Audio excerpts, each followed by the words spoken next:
Welcome students. तो आज हम बात करने वाले हैं बहुत इजी टॉपिक के बारे में। बहुत आसान सा टॉपिक है। कंडक्टर, इंसुलेटर और सेमीकंडक्टर्स के बारे में हम स्टडी करेंगे और हम फाइंड करेंगे कि बैंड थ्योरी के बेसिस पे हम कैसे डिफाइन कर सकते हैं कि कंडक्टर क्या होता है और इंसुलेटर क्या होते हैं और सेमीकंडक्टर्स क्या होते हैं। तो स्टार्ट करते हैं अपना टॉपिक।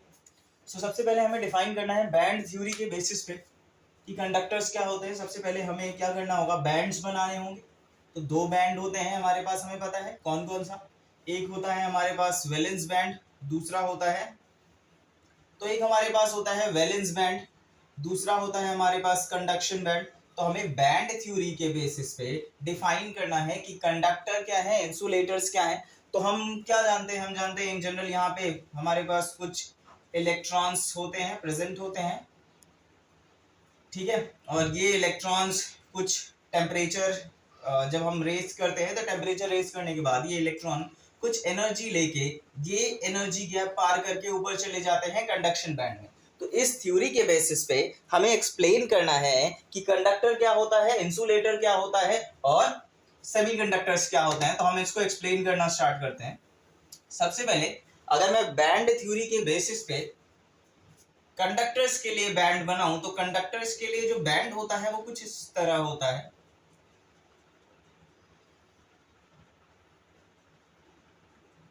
जो वैलेंस बैंड है Vb और जो कंडक्शन बैंड है Cb, वो दोनों एक दूसरे के ऊपर ओवरलैप कर रहे होते हैं। तो जो इलेक्ट्रॉन्स हैं जो यहाँ पे प्रेजेंट है, अगर इनको इलेक्ट्रिसिटी कंडक्ट करानी है तो इनको जस्ट थोड़ा सा डिस्टेंस मूव करना पड़ेगा। मींस बहुत थोड़ी सी, बहुत मिनिमल अमाउंट ऑफ एनर्जी अगर ये एक्वायर कर लेंगे तो ये फ्री हो जाएंगे और मूव कर पाएंगे। तो यहाँ पे हमारे पास बहुत सारे फ्री इलेक्ट्रॉन होते हैं इन कंडक्शन बैंड। तो we already have many free electron in conduction band. So conduction band में हमारे पास ऑलरेडी बहुत सारे फ्री इलेक्ट्रॉन्स होते हैं और जो इलेक्ट्रॉन्स कंडक्शन बैंड से थोड़ा बाहर भी दिख रहे हैं हमें, मतलब कुछ तो वैलेंस बैंड कंडक्शन बैंड में ही है और कुछ वैलेंस बैंड जो है वो थोड़ा सा जो नीचे है उसके इलेक्ट्रॉन्स भी बहुत इजीली कंडक्शन बैंड में चले जाएंगे। तो कंडक्टिविटी बहुत ज्यादा मिलती है हमें कंडक्टर्स के केस में, तभी उनको कंडक्टर्स कहते हैं। जनरली एग्जाम में मेटल करके भी पूछा गया है कई बार ये कि हमें मेटल्स को, इंसुलेटर्स को और सेमीकंडक्टर्स को डिफरेंशिएट करना है बैंड थ्योरी के बेसिस पे। तो यहां हम क्या कहेंगे, फॉरबिडन एनर्जी गैप कितना है, फॉरबिडन एनर्जी गैप नहीं है, नो फॉरबिडन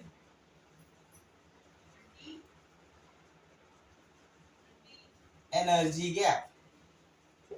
तो यहां पे हमारे पास कोई फॉरबिडन एनर्जी गैप देखने को नहीं मिलेगा। Valence band is overlapping conduction band, valence band जो है वो ओवरलैप कर रहा है कंडक्शन बैंड का। अगले का बात करते हैं इंसुलेटर्स का। तो इंसुलेटर्स के लिए हम बनाएंगे, ये हमारा कंडक्शन बैंड है, नेक्स्ट ये हमारा वैलेंस बैंड है और this gap is forbidden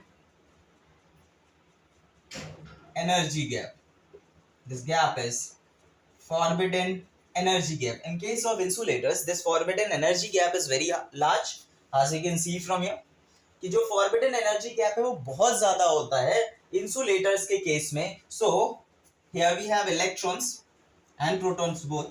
So on acquiring some energy, electrons are unable to cross this barrier. Electrons cannot cross easily this potential gap. इस गैप को क्रॉस नहीं कर पाते हैं, इस एनर्जी गैप को इलेक्ट्रॉन्स क्रॉस नहीं कर पाते हैं। मींस कोई भी इलेक्ट्रॉन ऐसा नहीं होता, मतलब कोई भी नहीं कह सकते, कुछ इलेक्ट्रॉन्स तो जाएंगे ही, मिलियंस में हमारे पास इलेक्ट्रॉन्स होते हैं।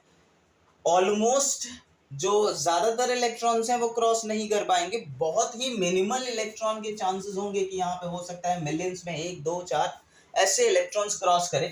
तो ऐसे बॉडीज को हम इंसुलेटर कहते हैं क्योंकि इनके जो इलेक्ट्रॉन है वो क्रॉस नहीं कर पाते हैं इस फॉरबिडन एनर्जी गैप को, और अगर इस फॉरबिडन एनर्जी गैप को क्रॉस नहीं कर पाएंगे कंडक्शन बैंड में पहुंचेंगे नहीं, और कंडक्शन बैंड में पहुंचेंगे नहीं तो इलेक्ट्रिसिटी फ्लो होगी नहीं, ठीक है। बहुत इजी सा कॉन्सेप्ट है कि मींस जो इलेक्ट्रॉन को फ्री कराने के लिए एनर्जी चाहिए होती है उतनी एनर्जी प्रोवाइड करना बहुत ही मुश्किल काम होता है इंसुलेटर्स के केस में। एग्जाम्पल एक इंसुलेटर का कोई भी हो सकता है, हमारे पास रबर का एग्जाम्पल होता है। हाँ, कंडक्टर्स में हमारे पास बहुत सारे एग्जाम्पल्स होते हैं। कंडक्टर्स में हमारे पास copper, aluminium, best is silver. तो हमारे पास यहाँ पे रबर का एग्जाम्पल होता है। तो क्या है यहाँ पे हम क्या देख रहे हैं, सबसे पहले जो फॉरबिडन एनर्जी गैप है, it is very large. Forbidden energy gap जो है वो बहुत ज्यादा है। Electrons very rarely cross this gap, so वो सारी कहानियां मैं नहीं बता रहा हूं कि ये कंडक्ट नहीं करेगा। so it do not conduct electricity, ये इलेक्ट्रिसिटी को कंडक्ट नहीं करेगा। बहुत सिंपल सी चीज है। अगले की अगर हम बात करें, नेक्स्ट हमारा जो टॉपिक है जिसपे हमारा पूरा चैप्टर बेस्ड है, that topic is semiconductors. Semiconductors में ये जो एनर्जी गैप होता है इट इज इंटरमीडिएट। जो फॉरबिडन एनर्जी गैप होता है वो इंटरमीडिएट होता है बिटवीन कंडक्टर एंड इंसुलेटर्स। सो यहाँ पे अगर हम देखेंगे तो जो गैप है वो गैप कम है as compare to insulators, but gap है। सो जो गैप है it is nearly 3 mega electron volt के आसपास। So it is less than this 3 mega electron volt. So जो gap होगा, this gap is less than 3. Sorry, जो gap होगा, this gap is less than 3 mega electron volt. So electrons in the valence band, means in valence shell, if they get some energy,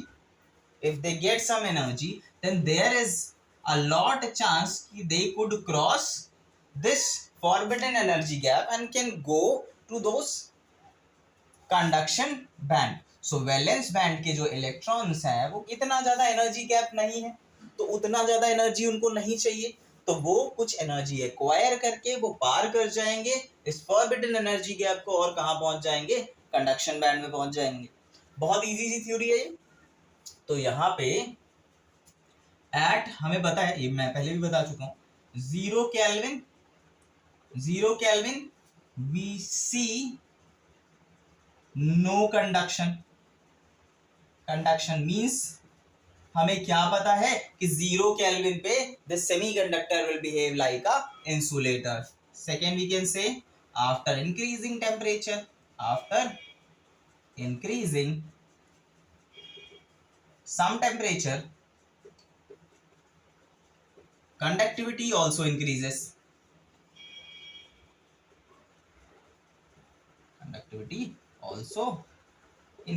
तो हमें पता है conductivity बढ़ जाएगी अगर हम टेम्परेचर को बढ़ाते हैं। तो सेमीकंडक्टर के केस में ऐसा होता है। सेमीकंडक्टर मटेरियल्स की एग्जांपल अगर हम लें तो वही हमारे जनरल एग्जांपल सिलिकॉन, जर्मेनियम वगैरह वगैरह वगैरह। ठीक है। सो बहुत इजी से कॉन्सेप्ट था। कंडक्टर्स में हम देख रहे हैं वैलेंस बैंड और conduction band is overlapping. In insulators, there is a very large forbidden energy gap between valence band and conduction bands. And in semiconductors, the valence band and conduction bands are separated by a short energy gap that is nearly less than 3 mega electron volts. So this is all for this topic. बहुत आसान सा topic है और exam में बहुत ज़्यादा पूछा जाता है, तो इसको पढ़ना बहुत ज़रूरी है हमारे लिए।